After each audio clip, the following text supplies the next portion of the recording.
Saya ada cerita ya sedikit. Ini paparan ini cukup dramatis. Mohon disimak baik-baik.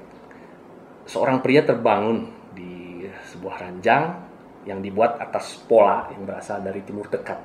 Timur Dekat itu mungkin daerah-daerah Turki atau Palestina seperti itu. Yang dimodifikasi di Eropa Utara sebelum dipindahkan ke Amerika. Lalu pria tersebut menjatuhkan punggungnya ke spray dari kain katun yang didomestikasi di India, atau kain linen dari Timur Dekat, atau sutra yang ditemukan di Tiongkok. Nah, semua bahan itu dipintal, ditenun, ya, dengan proses yang ditemukan di Timur Dekat lagi. Kemudian si laki-laki melepas baju piyamanya yang merupakan baju ciptaan India. Kemudian dia mandi dengan sabun ciptaan orang Galia kuno atau Prancis kuno. Ya. Habis itu dia bercukur. Suatu ritus yang masokis sebenarnya. Mungkin berasal dari Timur Tengah seperti Sumeria atau dari Mesir kuno, Afrika Timur ya. Nah, sebelum sarapan si laki-laki itu memandang ya. Jadi kalau sebelum sarapan dia memandang lewat jendela kaca itu. Ya. Jendela kaca yang diciptakan di Mesir. Dan dia lihat, wah bakal hujan atau enggak? Kalau hujan, kayaknya bakal saya pakai pelindung sepatu dari karet yang ditemukan oleh orang Native American atau pribumi Amerika Tengah. Dan juga kalau hujan dia pakai payung yang diciptakan di Asia Tenggara. Saat dia jalan, dia berhenti ya, beli koran. Koran itu dia beli dengan koin. Nah, koin itu ternyata ciptaan dari daerah Lydia kuno, mungkin Turki kuno. Piringnya dibuat dari porselen ciptaan Tiongkok. Pisaunya dari baja itu senyawa yang pertama dibuat di India Selatan. Garpunya ciptaan Italia abad pertengahan. Dan sendoknya turunan dari kebudayaan Romawi. Setelah dia makan semangka asal Afrika dan kopi ini asal dari Ethiopia, Abyssinia. Dia makan telur dari burung yang dipelihara di Cina. Enak kelihatannya, lagi puasa ini ya. Atau sayatan daging yang didomestikasi di Asia Timur, diasinkan, diasap dengan proses dari Eropa Utara. Kemudian dia sambil merokok ya, dan merokok ini kebiasaan pribumi Native American. Dia membaca koran yang dicetak dalam huruf-huruf ciptaan bangsa Semit kuno di atas kertas temuan bangsa Tionghoa. Dan proses cetak itu ditemukan di Jerman. Setelah menyerap, dia baca kolom berita politik internasional. Dia menyerap masalah luar negeri sepuasnya. Sebagai warga negara konservatif yang baik, dia bersyukur pada Tuhan bangsa Ibrani. Ya, thank God ya. Dengan bahasa Indo-Eropa, bahwa dia 100% orang Amerika Tulen. Ya. 100% ya. Mengingat tadi ada dari Tiongkok ya, ada Asia Timur ya, dari pribumi Amerika ya, dari dari Abyssinia, dari Sumeria, dan masih berani ngaku 100% Amerika Tulen. Kalau kita lihat ilustrasi tadi ya, tentang paparan orang Amerika merasa 100% tapi ternyata campur aduk, itu berkaitan dengan suatu fenomena kebudayaan yang namanya proses difusi ya. Nah, kalau kita lihat dari paparan tadi bahwa yang namanya sumber-sumber unsur budaya baru dan masyarakat itu seringkali sebenarnya hasil dari masyarakat lain.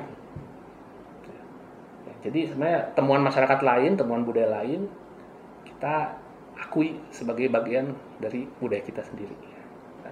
Nah, itu yang terjadi adalah difusi. Jadi apa difusi itu? Difusi adalah proses di mana unsur-unsur budaya dipinjam dari masyarakat lain dan diinkorporasikan atau digabungkan, dianggap sebagai milik sendiri ke dalam budaya kelompok penerimanya. Jangan salah, selama ini kita melakukan seperti itu. Mungkin kita tidak sadar apa-apa yang kita pakai ini sebenarnya tidak semua dari Indonesia semua. Macam-macam ya. Dari mana-mana ya, dari berbagai negara, baik dari Korea, dari China, dari Amerika, dari Turki, dari Hong Kong, dari Malaysia, dari Vietnam dan sebagainya ya.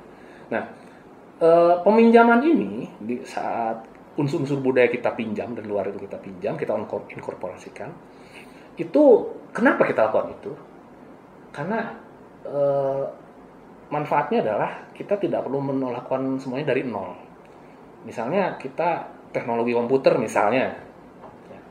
teknologi komputer itu atau laptop misalnya kita ambil aja yang dari luar negeri, karena sudah dibikin dari sana. Kita tinggal pakai, kita tinggal pelajari bagaimana cara kerjanya dan kita menggunakannya. Jadi kita tidak usah membuatnya dari nol lagi. Nah, makanya difusi itu selalu terjadi. Dan kita semua proses yang tadi dilakukan, misalnya pembuatan laptop awalnya di negara mana, yang mereka lakukan pada awalnya itu kan pasti ada trial and error ya. Bertahun-tahun mereka misalkan mengembangkan ini selama 10 tahun, ada jatuh bangunnya ya, ada gagal, bikin lagi gagal, sampai akhirnya berhasil. Nah, kita ambil hasilnya aja, dan itu menghemat. Ya, jadi kita tidak usah melalui segala kerepotan mereka. Itu yang terjadi. Nah, difusi itu bisa terjadi ya. Kalau kita lihat itu laptop itu produk teknologi, bagaimanapun dia adalah bagian dari kebudayaan. Ya. Kita ingat 7 unsur kebudayaan, maka salah satunya adalah teknologi. Nah, dan kebudayaan tidak hanya teknologi, tapi yang unsur-unsur lain, bahasa, ya, kepercayaan, ya, seni dan sebagainya, itu juga adalah unsur-unsur budaya yang sering mengalami proses difusi. Nah, difusi itu sendiri, kalau kita lihat pada masa kini, difusi sangat mudah. Karena sekarang ada internet, ada media. Kita menggunakan media internet, kita tahu apa yang berlangsung di luar dan bisa kita serap. Tapi pada masa lalu, budaya itu menyebar bersama pelaku budayanya, yaitu manusia. Manusia di sini bukan satu orang, dua orang, tapi sekelompok orang. Dan itu yang kita sebut sebagai migrasi. Migrasi itu penyebaran manusia dalam jumlah yang cukup signifikan. Dan sepanjang sejarah manusia, kalau Anda telah lagi ya, silahkan ya, itu selalu mengalami migrasi besar-besaran ya, dari satu tempat ke tempat lainnya ya. Misalnya nenek moyang orang Indonesia sekarang itu hasil migrasi ya. Hasil migrasi dari wilayah Asia Tenggara, yaitu Cina Selatan juga ya. Juga kemudian orang-orang Afrika yang ada di benua Amerika itu juga adalah migrasi juga dari benua aslinya, benua asalnya itu Afrika. Jadi ternyata migrasi itu selalu terjadi. Tapi manusia jika berkelompok, maka migrasi yang terjadi juga membawa serta unsur budaya. Karena unsur budaya berkaitan dengan cara hidup. Ya. Cara hidup itu mereka bawa serta. Nah, penyebaran manusia itu macam-macam. Ada yang migrasi itu secara cepat, atau ada lambat. Ya. Yang lambat itu misalkan persediaan makanan yang semakin menipis, ya. Kemudian perubahan iklim ya, yang tadinya mungkin hangat lama-lama jadi dingin.